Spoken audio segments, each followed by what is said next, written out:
Hello and welcome back to the channel. I have been gone far too long, but this is the first video on my channel for the Bruins 2018-2019 season. And today we're starting off with a fun little top video of who has the best top six in the Atlantic Division. The Maple Leafs, the Bruins, or the Lightning.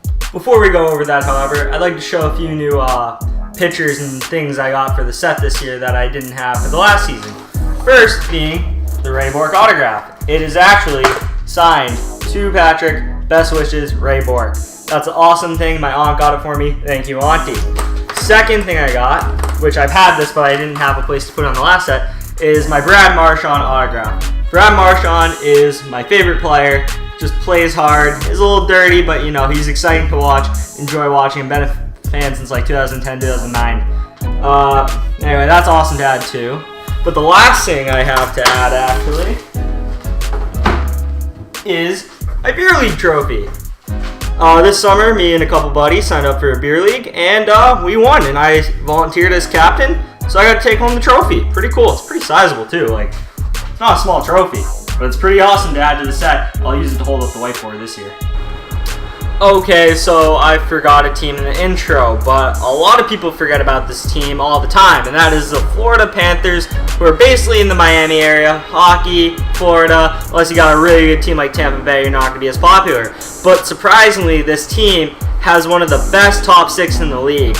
You got multiple 25-plus goal scorers. You have 4 of them in your top 6, and you got 2 other very good players in addition. You got one of the best two-way forwards, probably the best besides Bergeron, Barkov, 27 goals, 51 assists, 78 points, 79 games played. Fantastic from Barkov last year. Dadonov had 65 points in 74 games, 28 goals, good total. Bugstad, who's kind of the side piece on this line, 49 points, 82 games played. He's a young guy. He's a big body, 6'5", 6'6", I want to say. Big dude. He gets in the way of the net. Very effective. Huberdeau, who finally was healthy last year, 69 points, 82 games. Good total, 27 goals.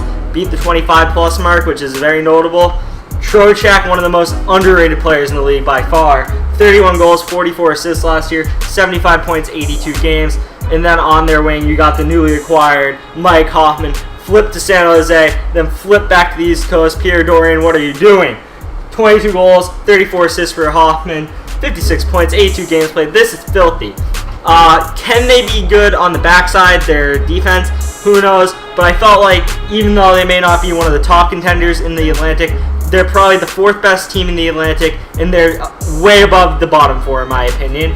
Who knows? Maybe they can interfere with the Bruins. You never know what's going to happen in the AHL. Don't sleep on this team though. Now we move on to the other team in Florida in the Atlantic Division, the Tampa Bay Lightning. This team might have been the best offensive team in the league last year, and their top 6 is filthy. Maybe the best in the division. I don't know. Leafs fans, calm down. At center, you got Steven Stamkos on the first line, 27 goals, 59 assists, 86 points, 78 games played, above a point per game. Not many guys do that in the league. Impressive. You got a guy who shatters a point per game, Nikita Kucherov, 39 goals, 61 assists, 100 points, 80 games. He's on the score sheet 1.2 times a game at least. So if you hold him to a point in a game, you're doing better than the average. Filthy player. JT Miller, who they acquired from the Rangers for Nemesnikov and other pieces, I'm pretty sure. 23 goals, 35 assists, 58 points, 82 games played. I believe he only played 18 of those 82 with the Lightning, so I'd expect that number, 58, to go up, especially if he's playing with Stamkos and Kuch the whole year. Drop down to the second line, you got one of my favorite players in the league, Braden Point, 32 goals, 34 assists, 66 points, 82 games. I think I'd expect that point total of 66 to go up. He was Tampa Bay's best player, in my opinion, in the series against Boston. He broke my heart many times, and fantastic player. You move to the left wing, Andre Palat. Big dude, he uses his body the right way, puts into other people. 11 goals, 24 assists, 35 points, only 56 games though, so that point total, you could probably add another 20 points onto that probably for this upcoming year. He should finish between 50 and 60 playing with Point. Good player, good second line player in my opinion. And then you got Yanni Gourde, who was like a 26-year-old rookie. Where does Tampa Bay find these people? Steve Yzerman. What? 25 goals, 39 assists, 64 points, 82 games played as a rookie.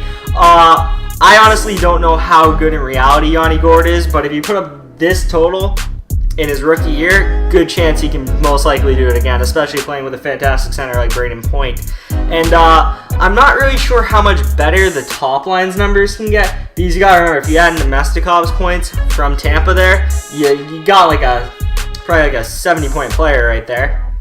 And you gotta wonder how much better Tampa Bay can get offensively. Obviously, they got better defensively this year, and just by having Ryan McDonagh go through a whole training camp, he's gonna have a whole year to play with them. So I think Tampa Bay got better, but I'm not sure how much better they got than last year. Okay, the next top 6 that I'm going to talk about is the Toronto Maple Leafs. Now, this one is a very interesting one because of one guy, and that guy's name is John Tavares. Now, I think instantly he is the team's best forward, and some might think Matthews, maybe he will be after this year.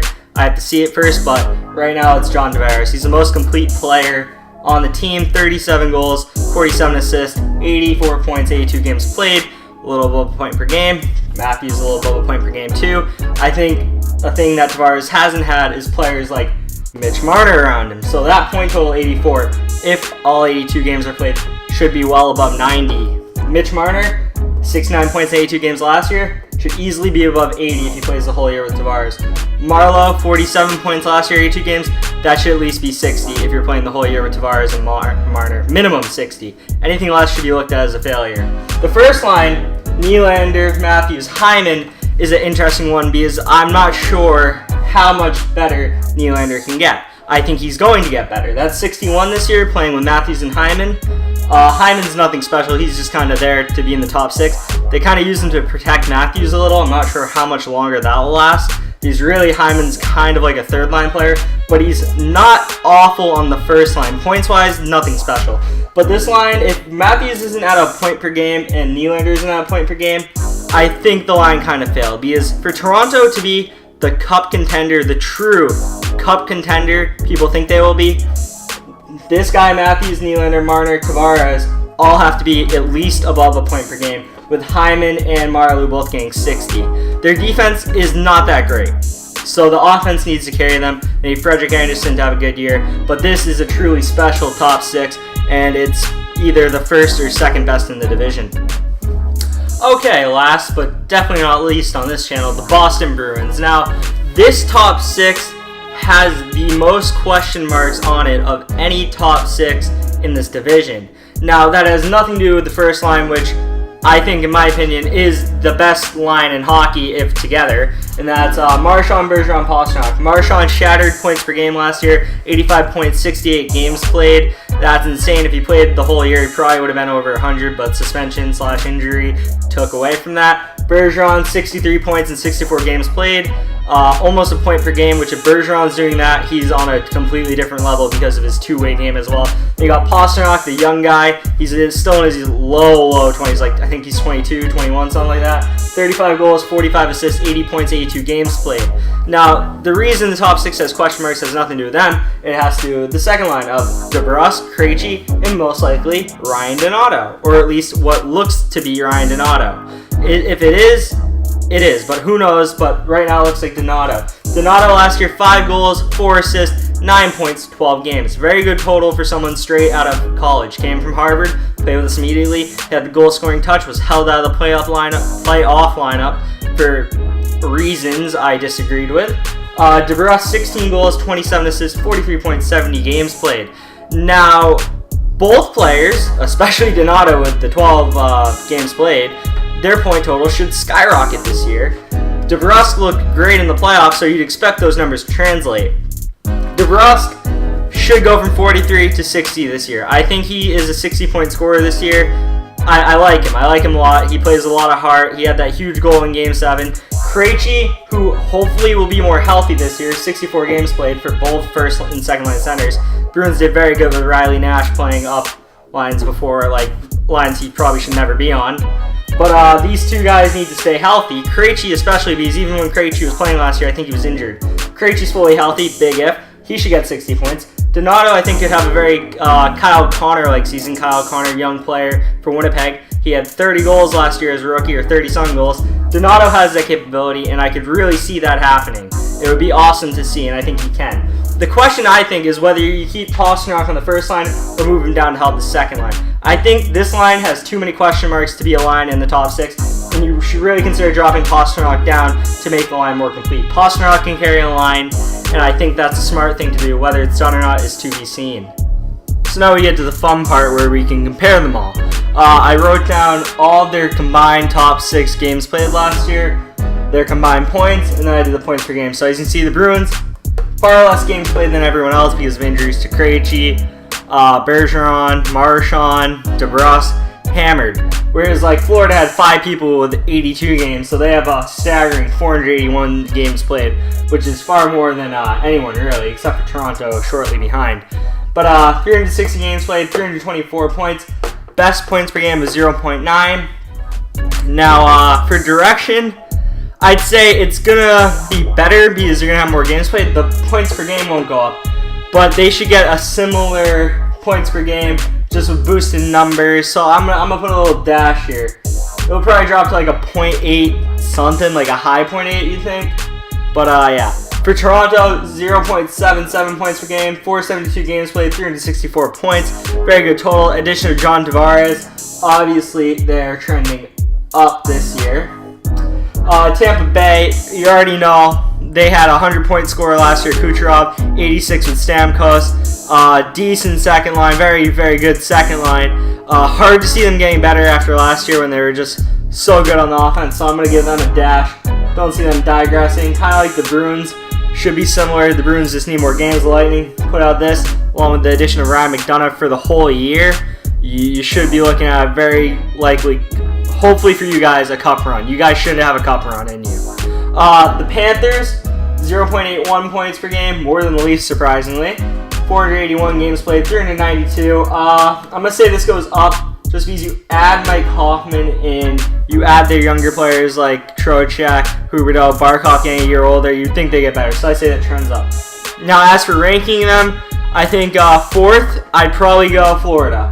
And I could be wrong about that, but I'm going to go 4 is Florida. I really think, even though like the Bruins have more question marks than Florida, the Bruins have more high-end talent than Florida. I mean, Barkov's the only forward I look at on Florida, and I think that guy's elite. Whereas I think a Trocheck and a Huberdeau are just a little below that. Whereas I see Pasta a little above like a Huberdeau, and then I see Bergeron and Bergeron and Marchand as elite. I put the Bruins at 3 though, not too much of a homer. I think they're clearly not on the same level in the top 6 as Toronto and Tampa. As for Tampa, I'd say they're probably now the 2nd best because I just look at Tavares and Matthews. I feel like centers are the most important. That's the best 1-2 punch probably in the league outside like Crosby, Malkin. And you got young wingers like Marner and Nylander. So I'm going to put Toronto at 1 for forwards. Tampa at 2. Boston at 3. Florida at 4. That's all I really got for you today. Thoughts, opinions in the comments, whether you think I'm wrong, right, or any other videos you want me to talk about, please let me know. I've been Patar. Hit like, subscribe, and I'll see you in the next video.